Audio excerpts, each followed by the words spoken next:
Bottom out? Harsh bottom out? Yeah, out of context from mountain biking, it sounds really weird. But is bottoming out your mountain bike bad for it? Let's find out.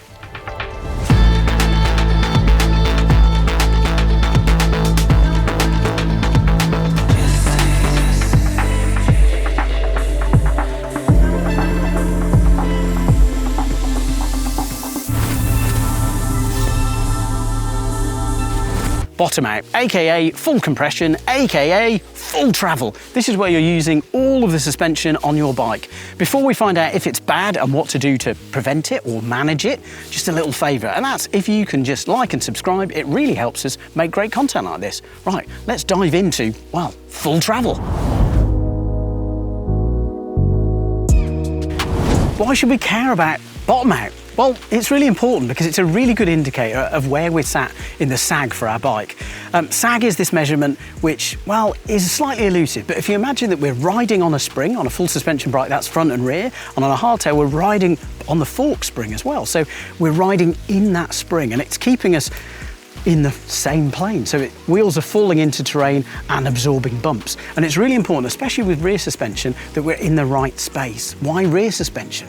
Well, with a front suspension fork, it's relatively simple. If you've got a 170mm fork, give or take, it's 1-to-1 ratio. So the fork moves 170mm to absorb that bump. With rear suspension, it's much more different.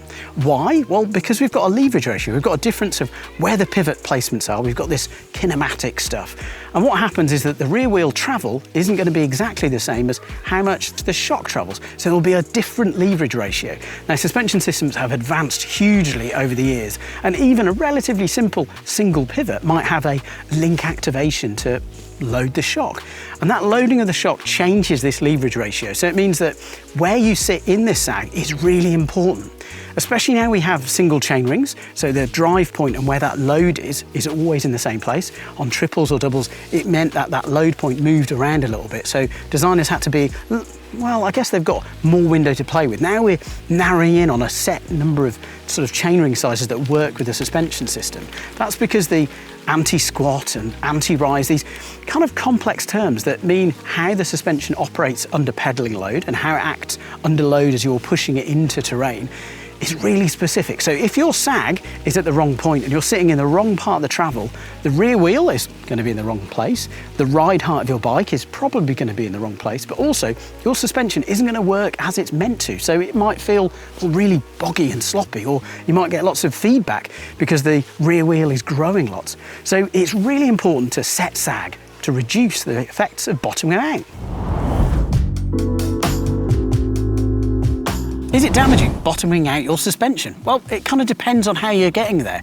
If you're getting there and you're just kissing the bottom out bumper and it's very soft and it only happens occasionally on your more gnarly rides, then it's probably okay. It's probably not damaging. If you're clattering into stuff and you're regularly bottoming out your suspension, your forks and your rear shocks with a metal-on-metal clunk, it's bad. There's ways to change it and we'll go through that. How your suspension units, be the fork or rear shock, bottom out will depend a little bit on the spring medium that you're using. So we talked about the spring medium and how we're riding on it, and that can be an air spring or it can be a coil. Now, how a coil and an air spring work is quite different, and that's because one is very linear and one is progressive. You might hear these terms bandied around, but what do they mean? Okay, we'll go with the coil. These are quite linear. They're not always, they still have a little bit of progression, but essentially what happens is that the force you apply stays constant all the way through to the bottom. The opposite of that, a progressive system, for example, the air spring, means that as you compress it, the force that you require to keep pressing it down ramps up. So that's what's often talked about is a progressive sort of air spring. So the air spring rate actually increases as it gets squashed, which is a really good characteristic to have in rear suspension. It means that in an air shock, you might not have to have a big, heavy elastomer to stop this metal-on-metal clunk of a bottom out, because the air spring inside will naturally ramp up and create so much pressure that you almost can't bottom the bike out. I say can't because sometimes it can, and when it does and there's only a very small O-ring as a bottom out bumper, which is often the case in smaller air shocks, it can be damaging. So it's really important to set that sag. Some forks and some shocks have elastomer based bottom out bumpers, so it's like a cone that when the metal kind of air spring reaches its bottom, it hits this nice soft little puck to give you a nice cushioned bottom out.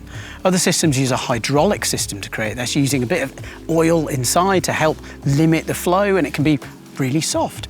Now, other systems, a bit like wild trophy trucks, use position sensitivity in the linkage and the kinematics to create a really steep ramp up in this curve. We've talked about progressive and linear springs, but we also need to talk about that in how the kinematics, how that shock, especially on the rear, actually only on the rear, is activated. And suspension designers have got loads of different tools to use to change the ride feel. And one of the things they can do is increase the progressiveness of how the linkage works. And it's a bit vague, but what essentially it means is this: the loading of the shock from the rear wheel load and through the way the leverage works means that, opposed to being a constant force, it can ramp up and provide lots and lots of force towards the end. Some systems can be so progressive that even almost with no air, you won't be able to bottom them out because the force changes. It's really deep stuff. Kinematics, it's a whole other topic. We're joined by suspension tuning expert and, well, World Cup mechanic and owner of Sprung Suspension. So they're a tuning company that works with just everyday suspension units, and they'll work with brands to help develop suspension systems and tuning guides as well. So Jake Arnold, welcome. We've got a question about bottoming out. Is it bad for bikes? Should you do it every ride or every other ride? What's the rough rule? The way to think about it is it's based on what you're riding. So if you're bottoming out every ride, whatever you're doing, I would be concerned. Okay. However, if you're riding something that you consider to be gnarly, something might go a bit wrong and you bottom something out, yeah, great. Okay. But it's very based on what you're riding, where you're going, what you're doing, and it all comes back, like we've said before, to sag setting at the start. Okay. When we're setting sag, we're effectively sort of not looking at damping at all, because we need to get that, as you said, ride height, which I guess is a really good example of where you're sitting within the suspension. Yeah, exactly. First thing is you have to start somewhere, and sag is where to start. Yep. Damping, all your damping is doing, whether it's compression or rebound, is slowing down how long it takes you to get to that sag point. Okay, yeah. So we can do intricate things to try and change dynamic ride height or dynamic sag to try and make the bike sit up more or sit in more, but for the purposes of what we're talking about here, we have to start somewhere, start with sag. Your damper is relevant, but in a much smaller way to getting a good starting setup. Sag is step one, regardless of what other adjustments your fork might have or shock might have, or what design your frame's got. Okay, yeah. Setting your sag is step one, regardless. The fun really begins. We break out the shock pump and we just set our sag. Okay, well, just hold on to your horses a little bit. There's lots of things about bike setup that influence, well, how your body weight interacts with the bike, and that makes a big difference to sag. And also there's some stuff on the bike which will change how the suspension feels.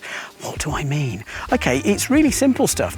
We've done a video before on how stem length changes where your body weight is pulled on a bike. So it's really important to make sure that your stem setup is how you normally run it, your bar roll is how you normally run it, the bar width even, because all of these different factors around cockpit setup are going to move your weight slightly forward and back.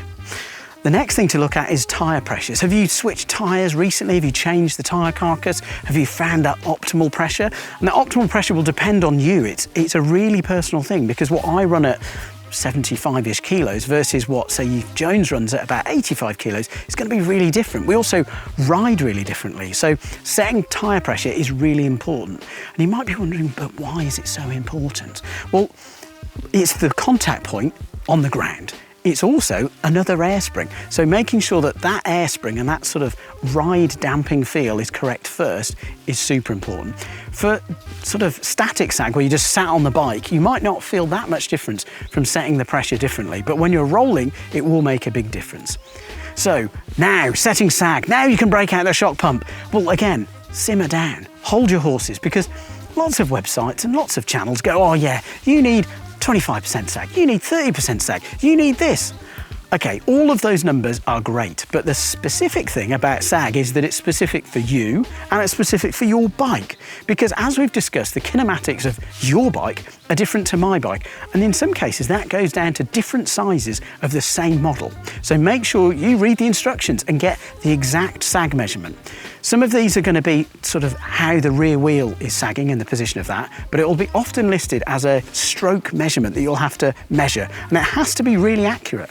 If you think how small the stroke is on some shocks and how much rear travel you get, the ratio between shock movement and rear wheel movement are quite big. So little differences make a big difference. And setting up the rear shock is really important to then set up the front forks. Again, you might be wondering, but why, Owen? Well, it's because it's dynamic and it's balanced. So you've got more weight on the rear. So if you didn't set that up correctly, and then you went to set up your forks, the whole balance of the bike and where it balances on the suspension is going to be different. So do set your sag, but make sure that your bike is set up first. Make sure that you're actually running the correct amount of sag for your specific bike and specific size and specific shock. And then practice and write it down. You might need to play with those numbers a little bit because it is a dynamic number, and whether you're running a big backpack or you've gained a little bit of contentness over the summer or winter, it will change. So make a note of it, and that should help you a lot with resisting bottom out. Okay, so once we've set our sag, now it's time to reintroduce the damping. So what's damping? Okay, this is the control on the spring. So we've got two main forms. Okay, there's lots of jazzy numbers of high speed, low speed, which do matter at the very kind of cutting edge. But for lots of people, the simple terms of rebound is after that spring is absorbed, it's how quickly it returns to that sagged point.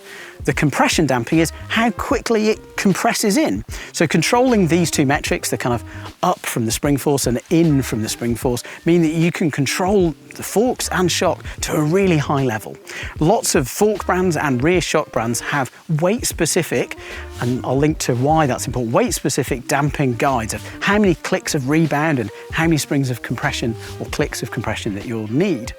It's important to stick to these, and it's important to kind of do it by weight because damping is intrinsically linked to the spring force. So if you're running more spring force, you need to run more damping. So a rebound setting for me at 70 kilos isn't going to be the same for someone who weighs 90 kilos.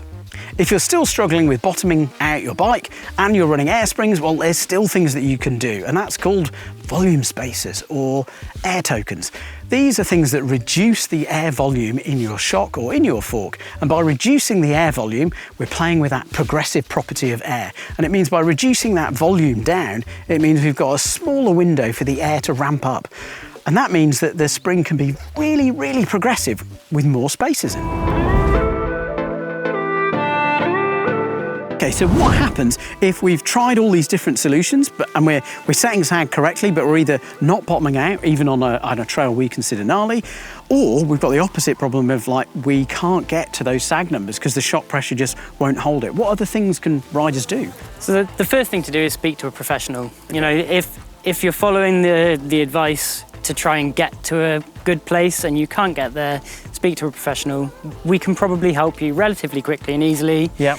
Probably pretty cheaply, and sometimes just over the phone. Okay. You know, sometimes it's something really basic that you might not have thought of, or yep. You know, or we can give you advice to, you know, come in, let's have a chat about it, let's look at what's going on and figure out the best solution for you. Okay, and really break it down to yeah. why the shock isn't performing as potentially it should do. Yeah. Okay, great. So there's options.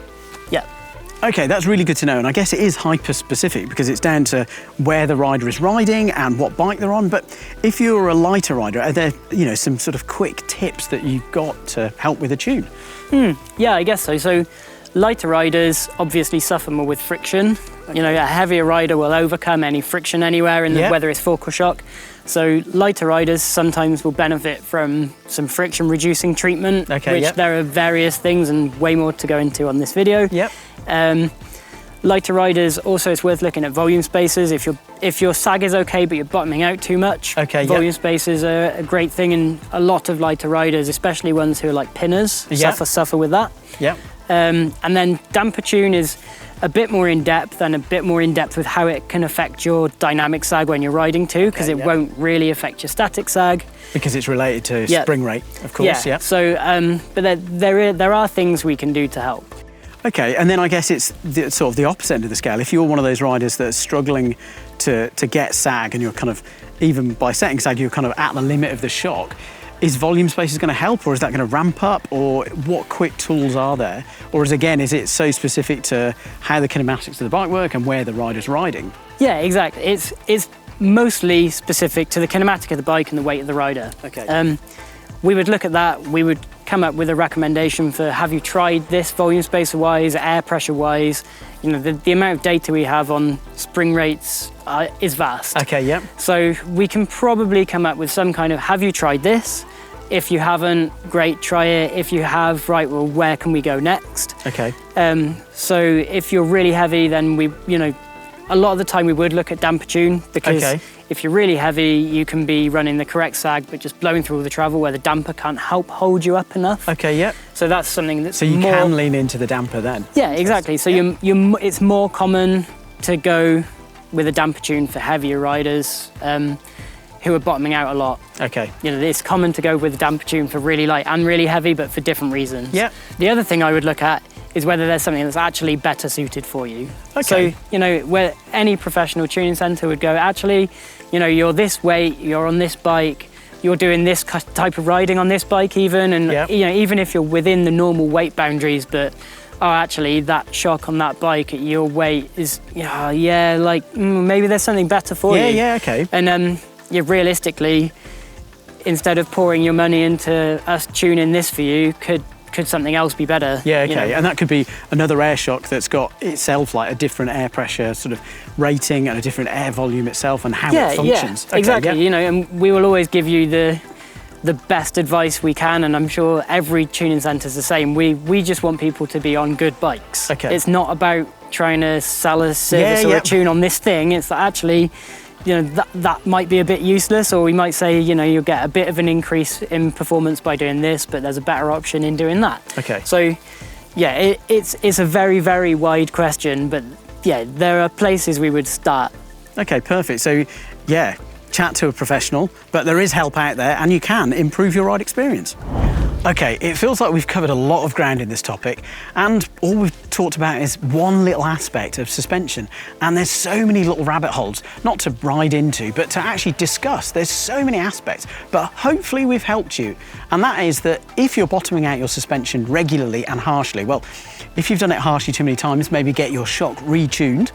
But the key thing is set that sag, play around with how much sag you've got, make sure you read the manufacturer's instructions, especially with rear suspension, because it's really specific to the kinematics of the bike, but enjoy playing around. See what differences you can make and personalise your ride. And I think that's the key take home, especially if you're chatting to Jake, is that it's so specific to where you're riding, what bike you're riding, how you ride, that there's no one-stop answer. There's just lots of exploring to do in a really fun way, which is riding your bike.